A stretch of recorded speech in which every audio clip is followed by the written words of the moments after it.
Hello friends, welcome to the fantastic world of stories and why we tell them from Culture Katha. Friends, today's video is going to be what I call the same but different kind of video.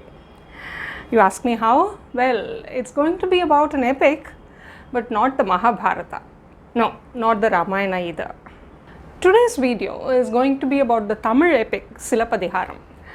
Silapathikaram, one of the 5 great epics of Tamil, composed almost 15 to 1800 years back, tells the story of Kannagi, who is famously believed to have burnt down the city of Madurai, seeking justice for her murdered husband. For those who are not familiar with the story, here it is. Kannagi and Kovalan, who lived in the ancient port city of the Cholas called Pumpuhar, came from rich trading families. They were married and spent a few years of marital bliss rejoicing in each other's company. But one day, Kovalan happened to come across a beautiful courtesan and talented dancer named Madhavi. Smitten by her beauty, he fell in love with her. Soon, abandoning his wife Kannagi, Kovalan started to live with Madhavi. Years passed. He expended his entire fortune on Madhavi and soon lost all his riches. One day, suddenly, he became angry with Madhavi over a trivial issue, fell out with her and decided to return home to his wife Kannagi. Poor Kannagi, who had been unhappily waiting for her husband to return to her all these years, was overjoyed to see Kovalan back. Kovalan and Kannagi then decided to start a new life together in a new place. They planned to go to the Pandya capital city of Madurai, where Kovalan would set up a new business. That was their plan. But unfortunately, having wiped out all their riches lusting after Madhavi, Kovalan had nothing left with him to invest in a new business. That was when Kannagi gave him her anklet, which in Tamil is called Silambu, and asked him to sell it and use the proceeds to start his own business. Soon, the couple travelled to the city of Madurai, where Kovalan went to the market to find a goldsmith who would buy the anklet from him. Unfortunately for Kovalan, the goldsmith turned out to be a wily man and also a thief. He had stolen the Pandya queen's anklet that from the outside looked similar to Kannagi's. So he made Kovalan the scapegoat and reported him to the king as the thief who had tried to steal the queen's anklet. Hearing this, the king was of course furious. Without bothering to inquire into the matter or conduct a fair trial, the king ordered Kovalan to be executed. Poor Kovalan, who can be held guilty of several wrongdoings, but certainly not this one, was killed without a fair trial. When Kannagi came to know about her husband's death, she was also furious. She stormed to the Pandya king's court demanding justice for her murdered husband. There, she proved to the king that the anklet that Kovalan had carried was hers and not the queen's, as the goldsmith had wrongfully claimed. This she proved by breaking open her anklet, from which spilled out blood-red rubies, whereas the queen's anklet was filled with pearls that were the speciality of the Pandya kingdom.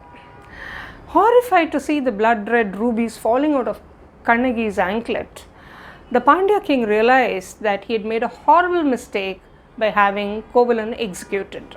Shocked by the lapse of justice, the king fell down dead, and so did his wife, the Pandya queen.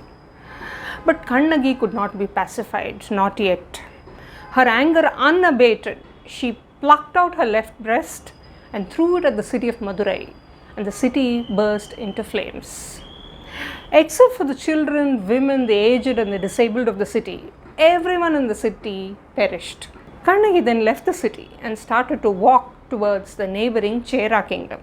Angry Kannagi was later pacified by the guardian deity of Madurai, who told her that Kovalan had died an unwanted death because of a sin that he had committed in his past life, when he had been responsible for the murder of an innocent man.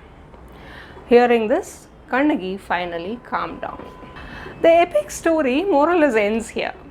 The rest of the epic dwells around Kannagi's long walk to the Chera country, her reunion with her dead husband, her recognition as a chaste woman, and her eventual apotheosis.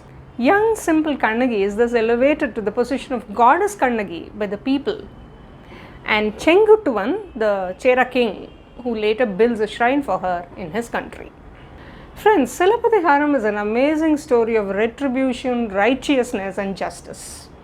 The epic's author Ilango Adigal ties up all the loose threads neatly in the story, and every character is given a closure, except one, the goldsmith. No doubt he must have perished in the fire with everybody else, but the epic does not tell us explicitly what happened to him. And so the nagging question remains, why wasn't the goldsmith who was responsible for the murder of Kovalan, the death of the Pandya king and his queen, and for burning of the city and its people, given his proper dues? On the other hand, we find later that instead of punishing the individual, an entire community was punished for this one man's wrongdoing. According to the epic, the city of Madurai that Kannagi leaves in flames faces a severe famine following several years of drought.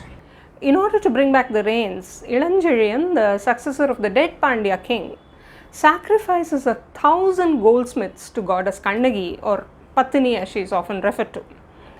Goddess Kannagi is thus appeased, and she finally showers rains on the city. Prosperity is thus restored. But if we think about it, killing 1,000 goldsmiths for the fault of an individual smacks of genocide. Of course, we do not know if 1,000 goldsmiths were actually killed or killed symbolically to please goddess Kannagi. Nevertheless, it's a disturbing thought that the actual guilty person was never confronted with his sins and punished. Instead, 1,000 innocent people were executed, whether actually or symbolically, we do not know. Interestingly, this part of the Kannagi story is told differently in the folk ballads of Tamil Nadu, Kerala and Sri Lanka, where Kannagi is worshipped as a goddess.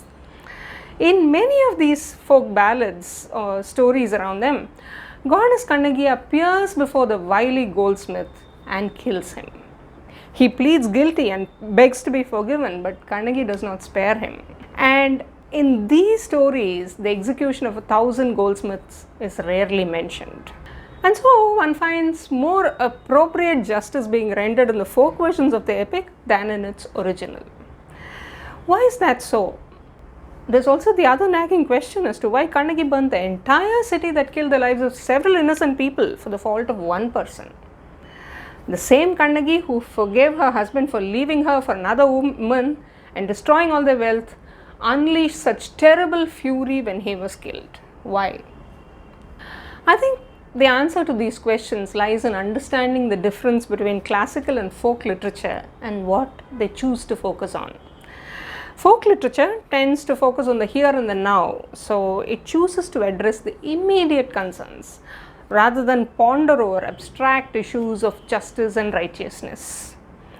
Classical literature, on the other hand, tends to focus on the esoteric, elusive aspects of life, such as karma and dharma. The canvases are different for both. Folk literature is composed on a smaller scale for sharing among a small group of people and is satisfied addressing issues that are relevant to the village context. So in the Kannagi story, the folk storyteller metes out instant justice to the goldsmith, who in his eyes is the key culprit. How could he forget him?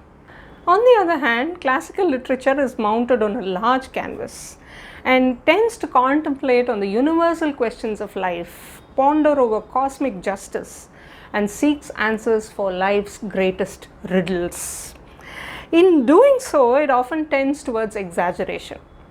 And that is why Ilango Adigal mounts his epic on a larger than life canvas, where the entire city burns for the murder of one innocent man and 1,000 goldsmiths die in place of one.